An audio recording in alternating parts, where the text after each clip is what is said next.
Әр адам күніне кемінде 5 минут ақмақ болады. Нағыз даналық. Осы уақытты шектеуге болмайды. Дейл Карнеги.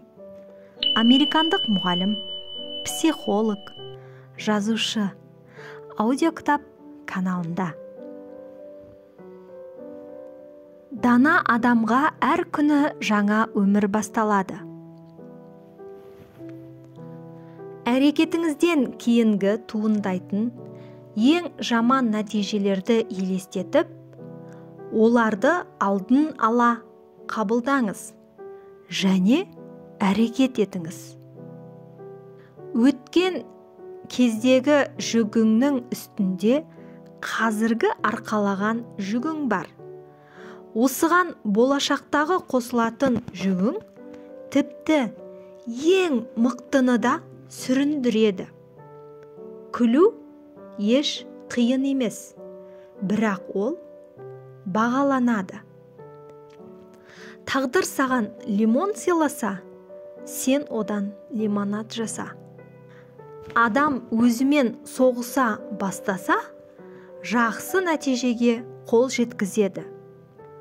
Ой өрісті дамыту бұл жер жүзіндегі ең арзан, ең тиімді дәрумен. Сенің бетке тұтарың киген киімдерің. Егер адамды өзгерткің келсе, өзіңнен баста. Бұл пайдалы және қауіпсіз. Адамның аты ол үшін кез келген тілдегі ең тәтті, ең маңызды дыбыс екенін есіңде болсын. Бақытсыздығымыздың сыры, бақыттымыз ба, бақытсызбыз ба, ойлануға уақыттың көптігінде. Басқа адамдар маған немесе саған қызықты емес. Таңда, түсте, мейлі, кеш болсын, олар өз шаруасымен айналысады. Адам өзін құтқару үшін ертең жоқ. Тек бүгін, қазіргі сәт бар. Бал жинағың келсе, араның уы бар екенін есте ұста. Шабуылдаған жаудан қорықпа. Жағымпаз достан қорық. Кінәлі адам өзін емес, кез келген адамды кінәлайды.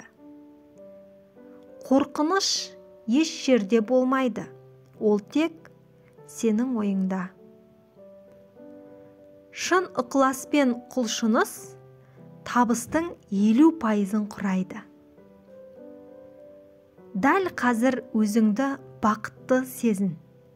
Және шын бақытты боласың.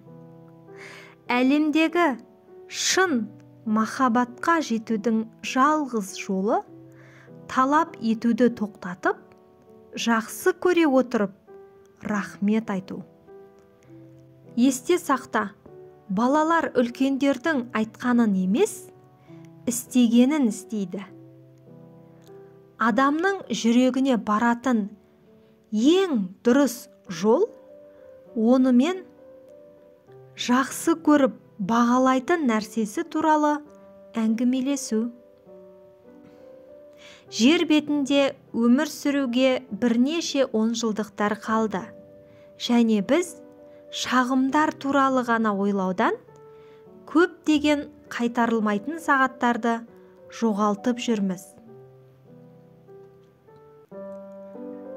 Егер адам сені өз мақсатына пайдаланғысы келсе, одан бойыңды аулақ ұста. Бақыт сенің кім екеніңе, немесе сенде не бар екеніне байланысты емес. Бұл тек сенің ойыңа байланысты. Біз өмірлік жағдайды өзгерте алмаймыз. Бірақ оған деген көзқарасымызды өзгерту әрқашан біздің қолымызда. Сынаққа алма, кінәлама, шағымданба.